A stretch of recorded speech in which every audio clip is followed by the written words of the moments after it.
নবী করিম সাল্লাল্লাহু আলাইহি ওয়াসাল্লাম বলেছেন, 4টি কাজ যখন কোনো নারী করেন তার জন্য জান্নাতের 8টি দরজার যে কোনোটা দিয়ে প্রবেশ করা সহজ হয় এবং সবগুলো খুলে দেওয়া হয়, তিনি জান্নাতি হতে পারেন। সেই কাজগুলোর মধ্যে একটা হলো যে যে নারী স্বামীর আনুগত্য করে, স্বামীর কথা শুনে। বিধায় আপনি কথা শোনা উচিত। স্বামীর নিজের ইচ্ছার বিরুদ্ধে হলেও, মানুষ অনেক ঔষধ সেবন করে যেটা তার সেবন করতে ইচ্ছা করে না, কিন্তু তার কল্যাণার্থে সেটি করে, অতএব এই ক্ষেত্রে এটি আপনার করা উচিত। ঠিক একইভাবে যে ভাই প্রশ্ন করেছেন তাকে বলবো, স্ত্রীকে ভালোবাসা দিয়ে নিজের করে নেওয়ার চেষ্টা আপনার করা উচিত।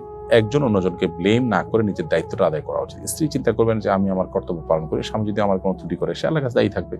আবার স্বামীরও উচিত দেখা যে আমি আমার স্ত্রীর প্রতি যে ভালোবাসা এবং সুন্দরভাবে দিন যাপন করা, সেটি আমি করছি কিনা। সেটি আমি করে থাকলে আল্লাহর কাছে আমি দায়মুক্ত থাকবো, আর তিনি যদি কোনো ত্রুটি করে থাকেন তার জন্য তিনি আল্লাহর কাছে দায়ী থাকবেন। এই জন্য আমরা যতটা না অধিকার সচেতন হব, তার চেয়ে বেশি কর্তব্য সচেতন হব। এখানে দেখুন, স্বামী তার স্ত্রীর কাছে আশা করছেন যে স্ত্রী স্বামীর কথা শুনবেন। তার মানে কি, আমরা অন্যের ডিউটি নিয়ে বেশি পেরেশান, আমার কর্তব্যটি নিয়ে আমি ভাববো প্রত্যেকটা মানুষই তার জায়গাতেই করবেন। তো জীবন আছেন, তাকে আমি অনুরোধ করছি তিনি স্বামীর অন্যায় নয় এমন কথা শুনে চলার চেষ্টা করবেন। এর মাধ্যমে আল্লাহ তার উপর সন্তুষ্ট এবং জান্নাতে যাওয়ার পথ তার সুগম হবে।